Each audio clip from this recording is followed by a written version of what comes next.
आज बंगाल के रक्त चरित्र की जितनी चर्चा हो रही है, उतनी ही चर्चा बंगाल में बीजेपी के मुख्यमंत्री के चेहरे को लेकर भी हो रही है कि मुख्यमंत्री का चेहरा कौन होगा। इसे लेकर भी यह चर्चा है।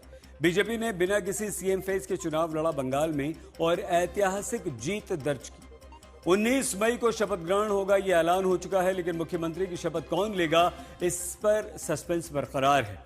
8 मई को बीजेपी विधायक दल की बैठक में पर्यवेक्षक अमित शाह की मौजूदगी में मुख्यमंत्री के नाम का ऐलान होना है। अब सवाल यही है कि बंगाल में मुख्यमंत्री के नाम को लेकर क्या बीजेपी एक बार फिर से पूरे देश को, आपको, हमें चौंकाएगी जैसे पहले चौंकाती आई है या नहीं।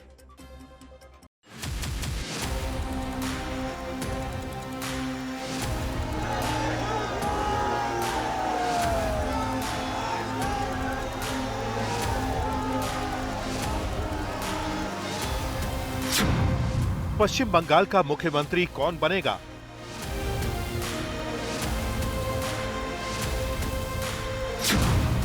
मुख्यमंत्री की रेस में कितने बड़े नाम?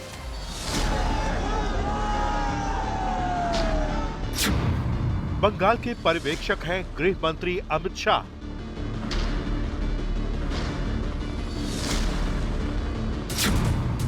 शुभेंदु को मिलेगी कमान या फिर कोई और?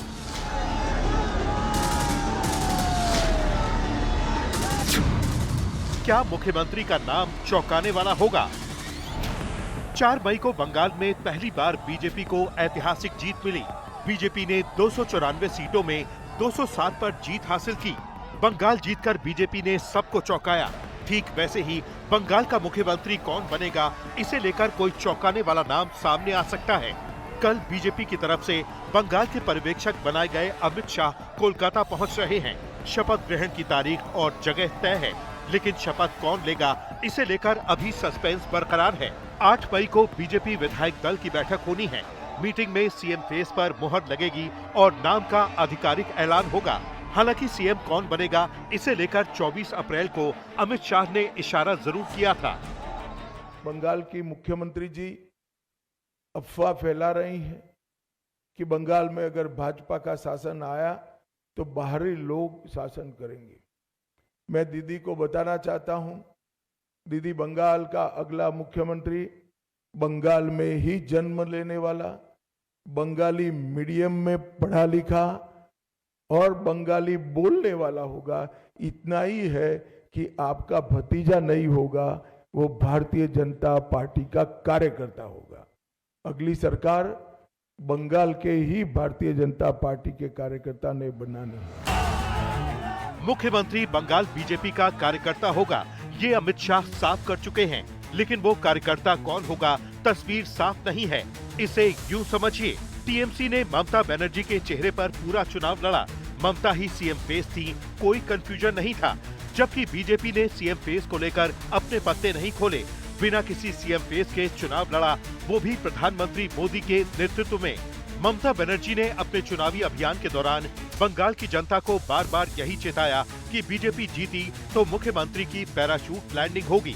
बीजेपी किसी बाहरी यानी गैर बंगाली को मुख्यमंत्री बनाएगी। बीजेपी ने ममता के दावों पर पलटवार किया। सीएम फेस का ऐलान तो नहीं किया, लेकिन बंगाल की जनता से कमिटमेंट किया कि बीजेपी जीती तो बाहरी नहीं बल्कि कोई बंगाली ही सीएम बनेगा। तो क्या बिना सीएम फेस के चुनाव लड़ने का मतलब है बीजेपी की तरफ से जिस नाम का ऐलान होगा वो चौंकाएगा? नेताजी सुभाष चंद्र बोस ने कहा था, तुम मुझे खून दो, मैं तुम्हें आजादी दूंगा। तुम मुझे खून दो, मैं आज आपसे एक अवसर मांग रहा हूं। आपने 70 साल कांग्रेस, लेफ्ट और टीएमसी को दिए हैं। आज ये तीनों ही एक गठबंधन में है, एक ही थाली के चट्टे बट्टे हैं। आप एक मौका भाजपा को देकर देखिए, आप एक मौका मोदी को देकर देखिए। हम सब मिलकर बंगाल को हर बेड़ी से आजादी दिलाएंगे। बीजेपी के पास बंगाल में बड़े चेहरों की कमी नहीं थी। शुभेंदु अधिकारी जो 5 सालों तक विधानसभा में नेता विपक्ष रहे, नंदीग्राम में मुख्यमंत्री ममता बनर्जी को हरा चुके थे, लेकिन बीजेपी ने ममता के खिलाफ शुभेंदु अधिकारी को सीएम फेस नहीं बनाया। ठीक ऐसे ही दिलीप घोष जो बीजेपी प्रदेश अध्यक्ष की कुर्सी संभाल चुके हैं, यहाँ तक कि बंगाल में बीजेपी के सीनियर नेता हैं, उन्हें भी मुख्यमंत्री का चेहरा बनाकर चुनाव नहीं लड़ा। इसी लिस्ट में बीजेपी प्रदेश अध्यक्ष समीक भट्टाचार्य, अग्निमित्रा पॉल और स्वपन दास गुप्ता जैसे कई नाम हैं। क्या सीएम का चेहरा चौंकाएगा? क्या महिला को मिलेगी कमान? क्या नया चेहरा बनेगा मुख्यमंत्री? बीजेपी की वर्किंग स्टाइल और ट्रैक रिकॉर्ड को देखें तो बीजेपी मुख्यमंत्री के सिलेक्शन पर अब तक कई बार चौंका चुकी है। 2025 में रेखा गुप्ता को दिल्ली का सीएम बनाकर चौंकाया। 2024 में नायब सिंह सैनी को हरियाणा का सीएम बनाकर चौंकाया। 2024 में मोहन चरण मांझी को उड़ीसा का मुख्यमंत्री बनाकर चौंकाया। 2023 में मोहन यादव को मध्य प्रदेश का सीएम बनाकर चौंकाया।